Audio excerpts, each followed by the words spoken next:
I am Alice, a 33-year-old sales executive at an e-commerce company in Winona. I have a happy family with my husband Scott, my son Oliver, and my mother-in-law Ruth. I grew up in Philadelphia and had a happy childhood. I got married at 18 while still in college, studying business management. My parents, who loved me a lot, were against it because they worried about my future. But I was deeply in love and didn't think about the consequences. My boyfriend and I seemed perfect for each other. We rented a place to live and worked multiple odd jobs to make ends meet because our families had cut us off. We had our first child when I was 19. At first, everything was going well, and we managed our parental duties. But soon after Oliver was born, things changed. My husband's father died in a car crash, and his mother had a severe shock that led to her being diagnosed with Parkinson's disease. Not being able to see his family deeply upset my husband. I supported him, but he eventually quit his job and became irresponsible. He got into gambling and became abusive. When he hit our 5-year-old son, I left him. I started over from scratch and found my current job. I decided to take a break from dating to focus on myself and my son. After a year, my best friend invited me to dinner with her and her fiancé. At the restaurant, a handsome man with warm hazel eyes asked if he could sit next to me. It was Scott. Yes, please, I smiled. We met again shortly after at her wedding, but we barely spoke. At the end of the evening, though, he came up to me and said, "Alice." "Oh, hi," I replied. "I hope you don't mind me saying this, but you look stunning in that gown."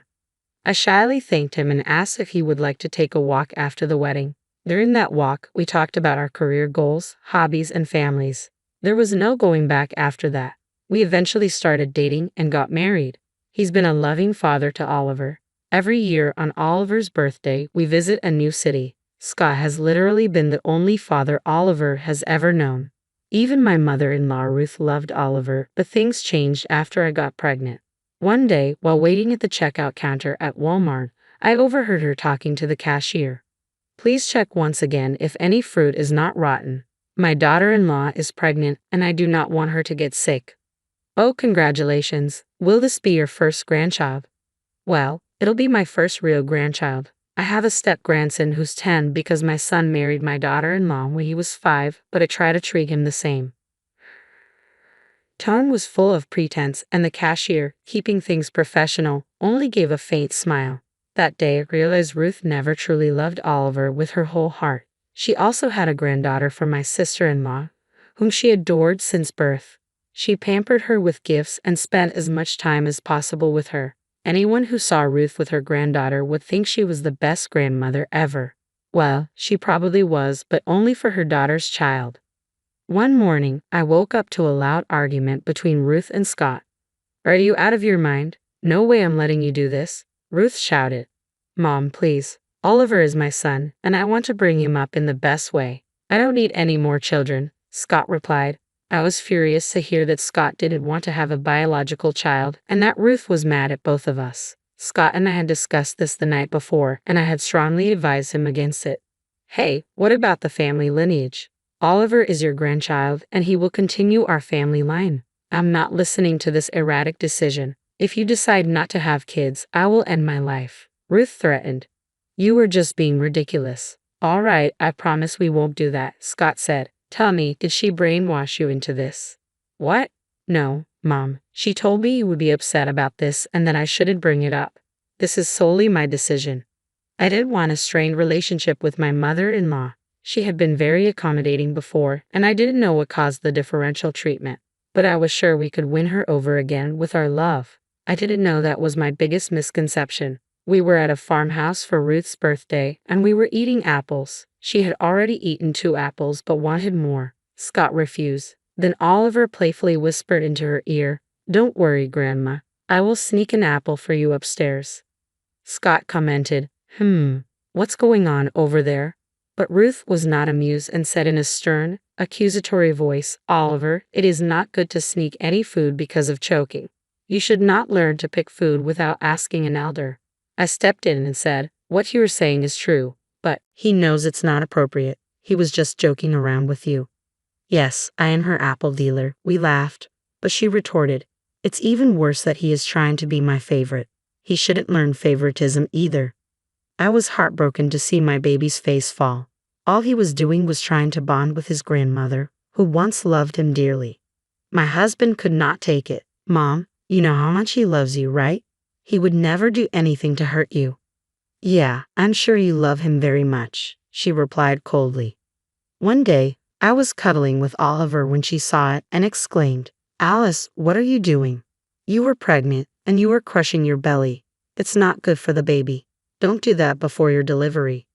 Am I not even allowed to love my son? I wondered how rational that was, but I silently complied because I did not want any drama.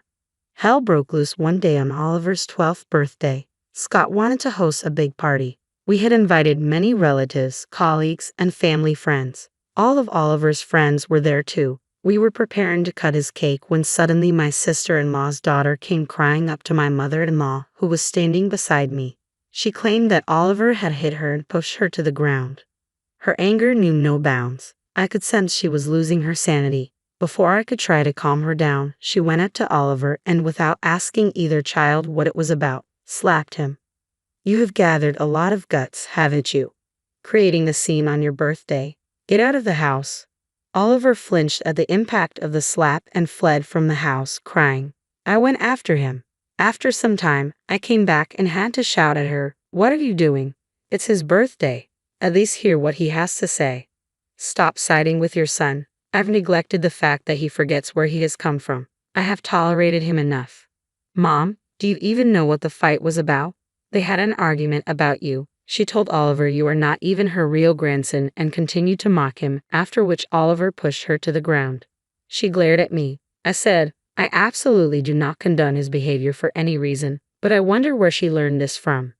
My mother-in-law was speechless for a moment. It was then that we finally found out the reason behind her selective behavior towards her grandchildren.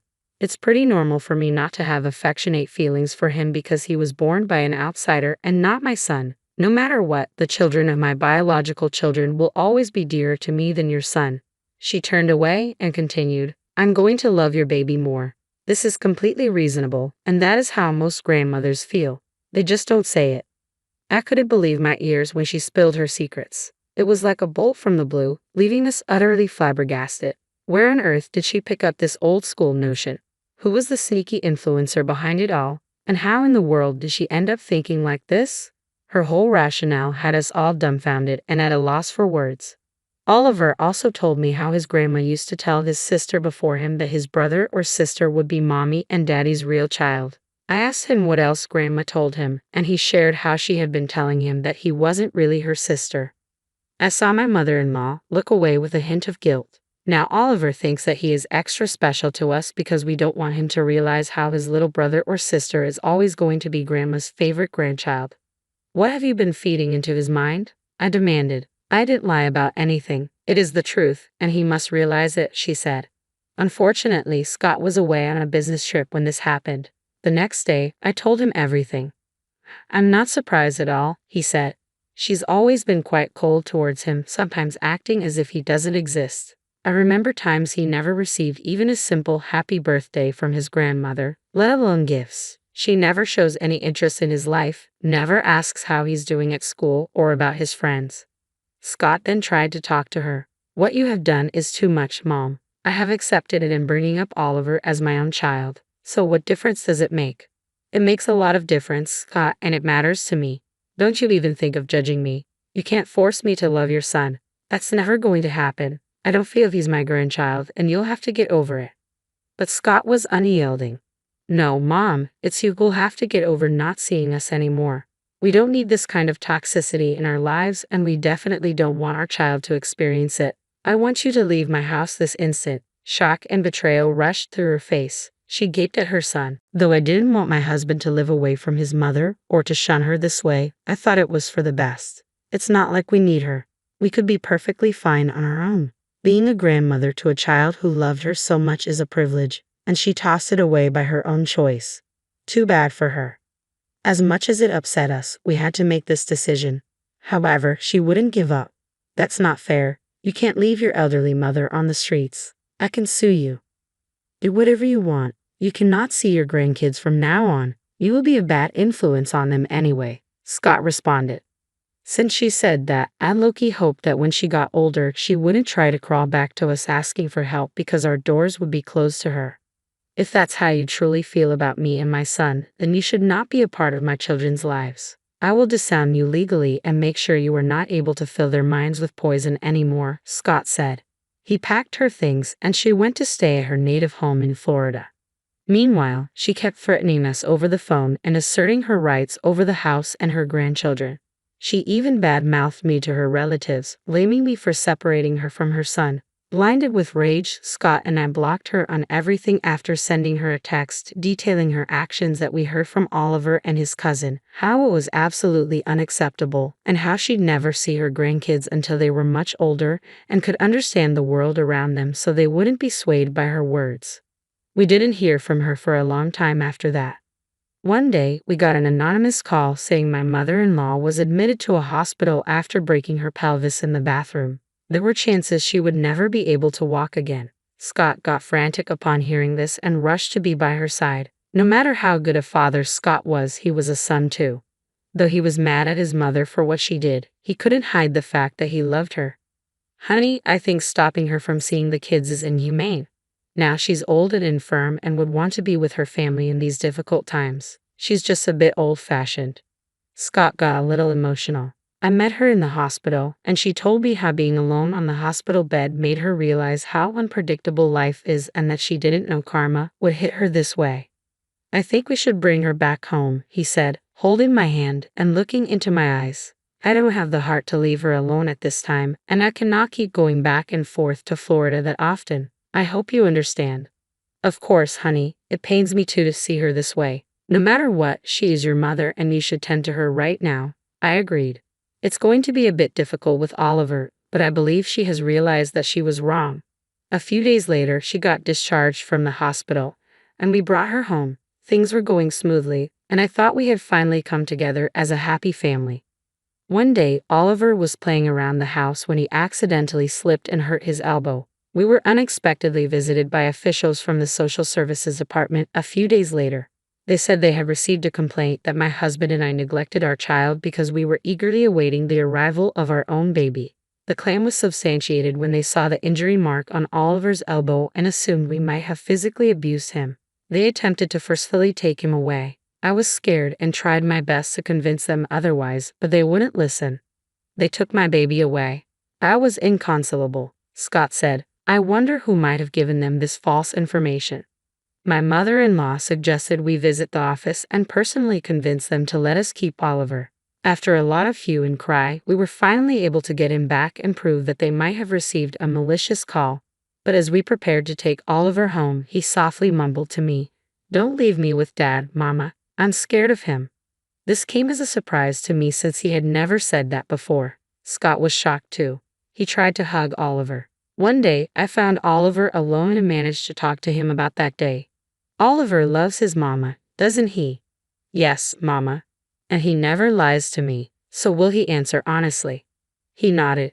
Why are you scared of Daddy, honey? Did he say something? No, but Grandma said once the baby is here, he will throw me out of the house. Such spite. We gave her another chance to have a happy family, and she totally blew it. I realized she could never accept us. I also suspected she was the one who had contacted social services with the fake complaints. But I decided not to confront her right away and talk to Scott first. However, fate intervened. Ever since her accident, my mother-in-law had been using a wheelchair. That evening, she was preparing coffee when she accidentally spilled hot water on her leg. Mother of God, help! She screamed at the top of her lungs as she sprang from her wheelchair and rushed to the kitchen to get some ice. Coincidentally, Scott returned from the office at that moment. I came out of my room, and both of us were appalled to see that she had been faking her injury to get back into the house. Mom, you can walk? She froze and slowly turned around to see us. Oh, the impact of the hot water was such that I could finally walk. What a miracle. I guess she didn't realize that she couldn't fake it anymore. This is sick, Mom. How could you stoop so low? I have idolized you since childhood, and this is how you turned out to be, just because you despise a little child so much. I had never seen Scott so angry and sad at the same time. I trusted you and wanted to take care of you when I heard about your accident. This is how you repay me. Get out of my house now. Honey, please hear me out. I did all of this because I wanted to make you realize that we can be a happy family even without that child. Your child needs a grandparent. Don't deprive her of this happiness. What will you say once she grows up and finds out she has a grandmother you chose to hide from her? I will take care of it. When he or she is old enough to understand your wrongdoings, they will automatically see that you could have done no good by being around them. Scott packed her things and came back with her luggage. You can't be a good mother if your mind convinces you to do and say all that to a young child, and even brainwash him.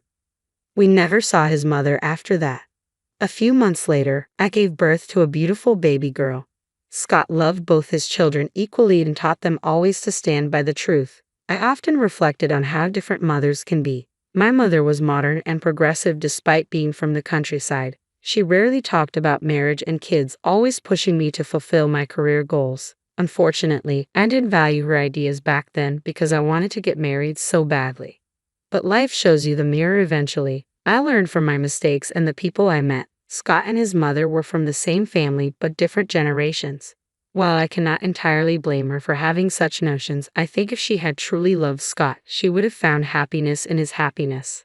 Her comments about and to my son had been unreasonable and unfair. Luckily, Oliver hasn't grown up to hate and disrespect her, but he always remembered her as his grandmother. I could not even begin to imagine what would have happened had she stayed with us longer and continued her dirty games. Fortunately, fate took its toll on her, and we were free of her toxicity and drama once and for all.